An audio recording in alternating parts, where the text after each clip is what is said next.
विश्व की सबसे बड़ी डेमोक्रेसी में जहाँ पर कल्चरल वैल्यूज और मॉडर्न लाइफस्टाइल एक दूसरे से मिलते हैं, वहाँ पर एक इंसान की जिंदगी ने सबकी इमेजिनेशन को कैप्चर किया है। आज हम बात करने वाले हैं एक ऐसे इंसान के बारे में जिसने इंडियन पॉलिटिकल लैंडस्केप में ऐसी छाप छोड़ी है कि जब तक इंडिया की बात होगी, जब तक इंडियन पॉलिटिकल लैंडस्केप की बात होगी, तब तक हम सब उनको हमेशा याद करते रहेंगे।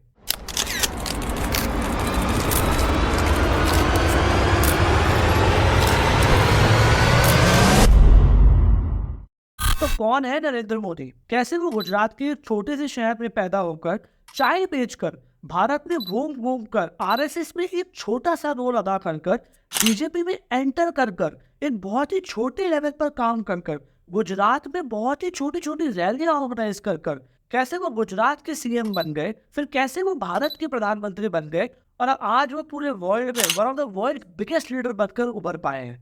कैसे किया उन्होंने ये सब, कैसी है उनकी अमेजिंग लाइफ स्टोरी, जानेंगे इस वीडियो में। तो दोस्तों, मोदी जी की लाइफ की स्टोरी स्टार्ट होती है 1950 से। 1950 में बहुत ही छोटी सी जगह वादनगर, जो कि गुजरात में फॉल करती है, वहां पर वो जन्म लेते हैं और एक बहुत ही सामान्य परिवार में जन्म लेते हैं। उनके फादर, जैसे कि आज बहुत सारे लोग प्रचलित तरीके से जानते हैं, चाय बेचा करते थे। मोदी जी ने कई बार अपनी स्पीचेस में बताया है कि किस तरीके से उन्होंने भी अपने फादर की चाय बेचने में हेल्प की।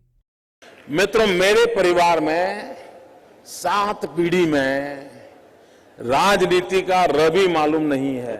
मित्रों, मैं बचपन में रेल के डिब्बे में चाय बेचता था। जैसे कि हर सामान्य घर में पैदा हुआ बच्चा एक बहुत ही बेसिक लेवल की एजुकेशन पाना चाहता है, उसी तरीके से नरेंद्र मोदी भी बहुत ही बेसिक लेवल की एजुकेशन पाना चाहते थे।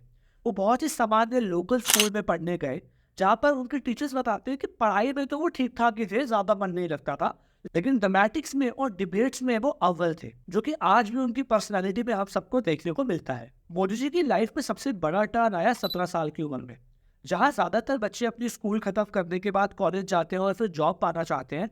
वहीं नरेंद्र मोदी जी ने 1967 में ब्रेक लेने का सोचा। उन्होंने स्कूल खत्म करने के बाद सोचा कि वो पूरे देश का भ्रमण करेंगे।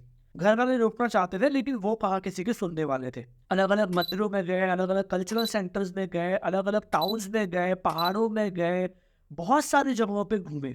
और जैसे कि मोदी जी आज भी बताते हैं, उन्होंने इस समय अपनी खुद की सेल्फ डिस्कवरी की। उन्होंने वर्ल्ड कैसा है वो जाना इंडिया की नजरों से।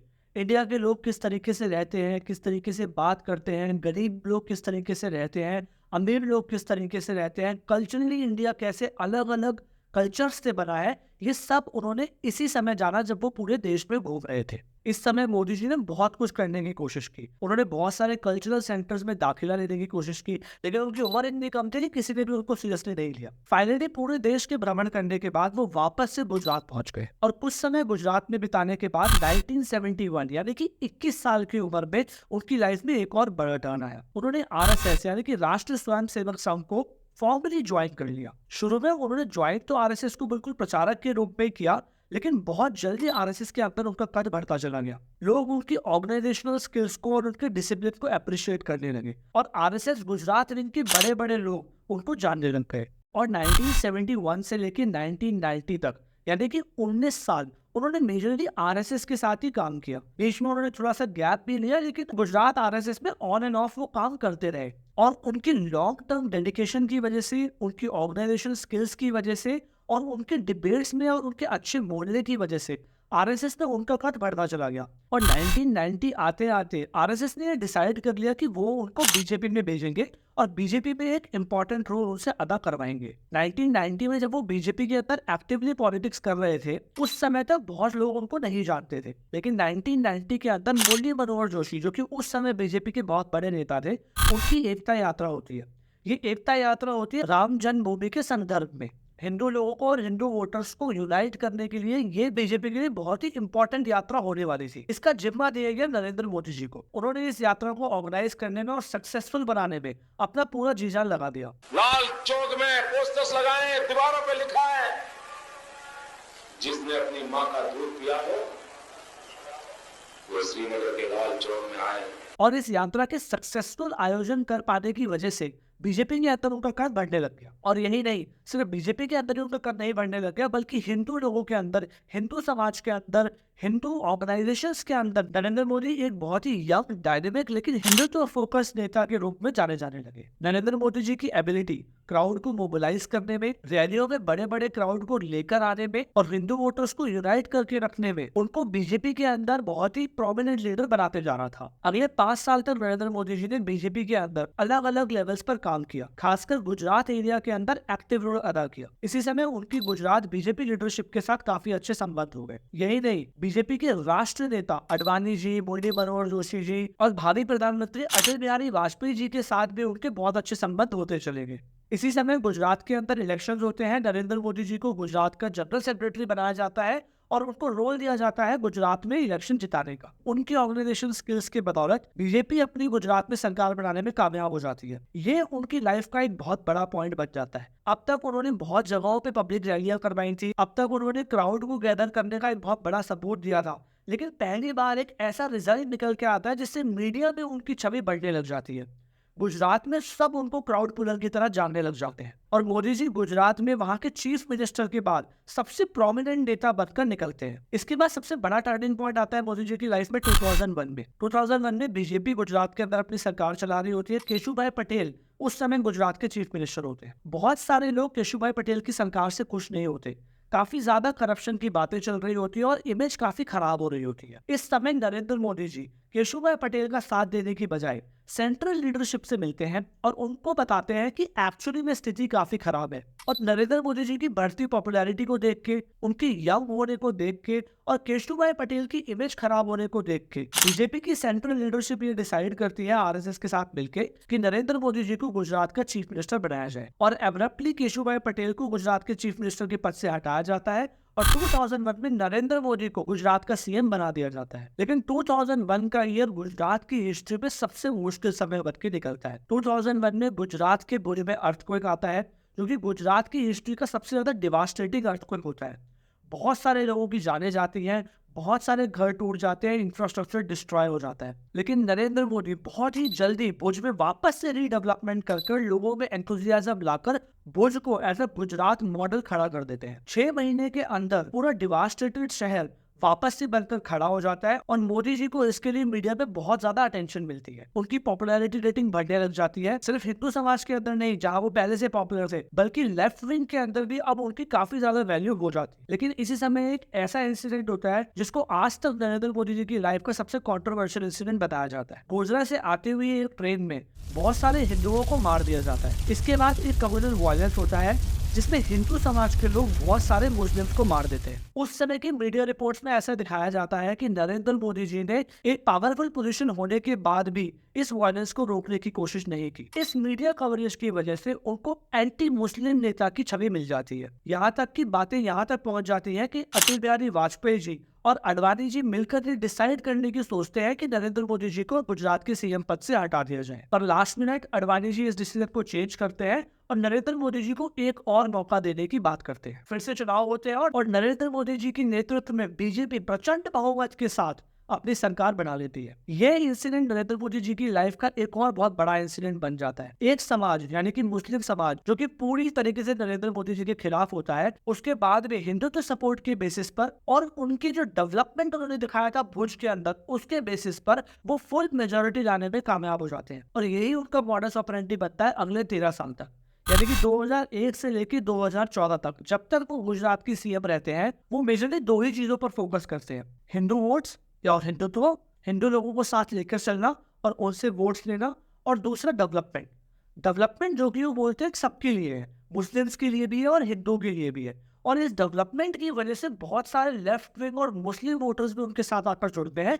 जिस वजह से उनको हमेशा प्रचंड बहुमत मिलती है। मोदी जी की इस 13 साल की ड्यूरेशन के टेन्योर के बारे में एक चीज हमें और जान लेनी चाहिए। ऑल्दो पॉपुलर नैरेटिव ये बोलता है कि मोदी जी मेजरली हिंदुओं पे फोकस करते हैं और मुस्लिम्स को इग्नोर करते हैं, लेकिन एक्चुअली गुजरात के सीएम रहते हुए मोदी जी बहुत सारे मंदिरों को भी तोड़वाते हैं जो कि इलीगली कंस्ट्रक्टेड होते हैं। इसकी वजह से विश्व हिंदू परिषद जैसी कई संस्थाएं उनसे नाराज हो जाती हैं, लेकिन इसका उनकी वोट बैंक पर कोई असर नहीं पड़ता है। और यही चीज मोदी जी को एक्चुअली पढ़े लिखे लेफ्ट विंग और मुस्लिम वोटर्स के लिए एक ऐसा नेता के रूप में प्रेजेंट करती है जो कि थोड़ा हिंदू फोकस तो है, लेकिन डेवलपमेंट वाइज और लॉजिक वाइज हमेशा सबकी सोचता है। और यही कारण बनता है दोस्तों कि 2014 में जबकि अडवाणी जी बीजेपी के सबसे बड़े नेता होते हैं, उनको दरकिनार करते हुए उस समय के बीजेपी के प्रेसिडेंट नितिन गडकरी जी लोगों के पॉपुलर ओपिनियन को मानते हुए, मीडिया पे रिपोर्ट्स देखते हुए उस समय के और बड़े नेता सुषमा स्वराज और अरुण जेटली के अगेंस्ट जाकर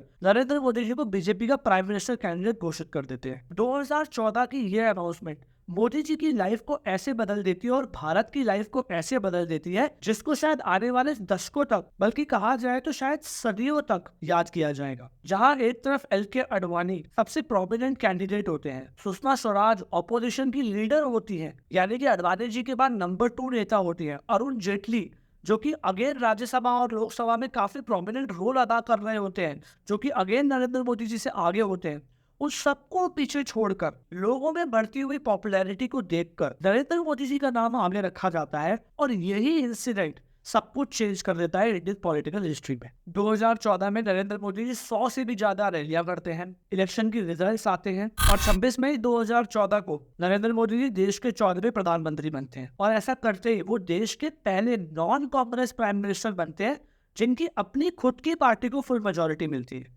और बीजेपी अपनी हिस्ट्री में पहली बार 272 सीट से ज्यादा पाकर अकेले अपने दम पर मेजोरिटी पाकर सरकार बनाती है। 2014 से 2019 का नरेंद्र मोदी का प्रधानमंत्री का टेन्योर मिला जुला रहता है, जहां एक तरफ उनके सपोर्टर्स को लगता है कि उन्होंने बहुत बड़े बड़े डिसीजंस लिए, डीमोनेटाइजेशन और जीएसटी जैसे बड़े बड़े फैसले लिए, करप्शन को रोकने के लिए बहुत सारा काम किया, डिजिटलाइजेशन पे बहुत सारा काम किया। वहीं दूसरी तरफ उनके अगेंस्ट जो लोग रहते हैं उनको लगता है कि जिस तरीके से इंडिया की इकोनॉमी बढ़नी चाहिए थी, जिस तरीके से जॉब्स क्रिएशन होनी चाहिए थी, उसमें वो थोड़े असफल रहे। लेकिन 2019 में फिर से चुनाव होता है और इस बार अपनी पिछली मेजोरिटी को भी बीट करते हुए बीजेपी फिर से सरकार बनाती है और 300 से भी ऊपर सीट पाती है। और 2019 में प्रधानमंत्री बनने के बाद Narendra Modi ji home minister choose करते हैं अमित शाह जी को, और अमित शाह जी और नरेंद्र मोदी जी की जोड़ी मिलकर अगले 4 साल के अंदर भारत में कुछ बहुत बड़े बड़े फैसले करती है, जिसमें सबसे बड़ा फैसला रहता है आर्टिकल 370 का कश्मीर से हटाना। कश्मीर के मुद्दे को सॉल्व करने के लिए इतना बड़ा डिसीजन वो ले पाएंगे, ऐसा बीजेपी में भी बहुत सारे लोग नहीं सोच सकते थे। लेकिन 370 को ना सिर्फ नरेंद्र मोदी जी की सरकार हटाती है, बल्कि उसके बाद कश्मीर में एक पीसफुल स्टेट भी फॉर्म करती है। और इंडिया के बढ़ते कद को देखकर, इंडिया की डिजिटलाइजेशन की पावर को देखकर, मोदी जी के बड़े बड़े और स्ट्रॉन्ग फैसलों को देखकर और उनके ग्लोबल रिलेशनशिप्स को देखकर, अलग अलग कंट्रीज के साथ जो वो रिलेशनशिप्स फॉर्म करते हैं, उन सबको देखकर आज पूरा विश्व उनको वर्ल्ड का सबसे पॉपुलर लीडर मानता है। आज वो जिस देश में जाते हैं वहां उनका स्वागत होता है और नरेंद्र मोदी जी के सबसे बड़े आलोचक भी इस बात को मानते हैं कि इंडिया की पोजीशन वर्ल्ड स्टेज पे नरेंद्र मोदी जी के अंडर जितनी तेजी से बढ़ी है, उतनी तेजी से पिछले 50 साल में नहीं बढ़ पाई थी। आज इंडिया को सब बहुत ही ऊंची नजरों से देखते हैं। जिस तरीके से नरेंद्र मोदी जी की सरकार ने कोविड-19 के समय पूरे वर्ल्ड को वैक्सीनेशन दी, पूरे वर्ल्ड को इकोनॉमिक सपोर्ट दिया, उसकी वजह से पूरा वर्ल्ड आज इंडिया को बहुत ही रिस्पेक्टेबल पोजीशन से देखता है। जहां एक तरफ आज की डेट में नरेंद्र मोदी जी के आलोचक ये बोलते हैं कि उनके राज में ओपोजिशन नहीं बची है, ऑपोजिशन की सरकारें डिसमेंटल हो जाती हैं, वहीं दूसरी तरफ अगर हम ग्लोबल मीडिया देखें तो वो नरेंद्र मोदी जी को वर्ल्ड का सबसे प्रोमिनेंट लीडर मानती है। India's Prime Minister Narendra Modi in the U.S. for his first state visit, and he's already been very busy. Here's a video of his arrival in New York City yesterday, where he met with Tesla's Elon Musk. Modi will attend a state dinner at the White House tomorrow, and he's also expected to meet a slew of U.S. CEOs, including the heads of Apple, Alphabet, and Microsoft. सही मायनों में 2024 में नरेंद्र मोदी जी का एक आखिरी test होना बाकी है, जिस टेस्ट के अंदर बीजेपी को लड़ना पड़ेगा INDIA ऑपोजिशन यूनिटी से। अगर इस टेस्ट में नरेंद्र मोदी जी अव्वल नंबर से पास हो जाते हैं और अपने दम पर बीजेपी को बहुमत दिलाने में कामयाब हो जाते हैं और देश के तीसरी बार लगातार प्रधानमंत्री बन जाते हैं, तो सही मायने में देश के सबसे लॉन्गिंग सर्विंग पीएम हो जाएंगे वो, और उनका खुद का कद और बीजेपी का कद इतना बढ़ जाएगा कि उसके बाद शायद बीजेपी और उनको हटा पाना असंभव हो जाएगा। आने वाले समय में क्या होगा ये तो हम नहीं जानते, लेकिन आज नरेंद्र मोदी जी की सफलताओं पर उन्हें शुभकामनाएं देते हैं, उनकी अच्छी हेल्थ और पॉलिटिकल सक्सेस की दुआ करते हैं और आशा करते हैं कि जब तक भी वो देश के प्रधानमंत्री रहे, इसी तरीके से देश को सर्व करते रहे और इंडिया और अपना नाम इसी तरीके से आगे बढ़ाते रहे। तो दोस्तों, अगर आपको ये वीडियो अच्छा लगा हो तो वीडियो को लाइक कीजिए, किसी एक इंसान के साथ इस वीडियो को जरूर शेयर कीजिए और नरेंद्र मोदी जी के बारे में आपको एक चीज जो सबसे अच्छी लगती है वो कमेंट्स में मुझे जरूर बताइए। तो मिलते हैं अगले वीडियो में, तब तक के लिए खुश रहिए, आबाद रहिए।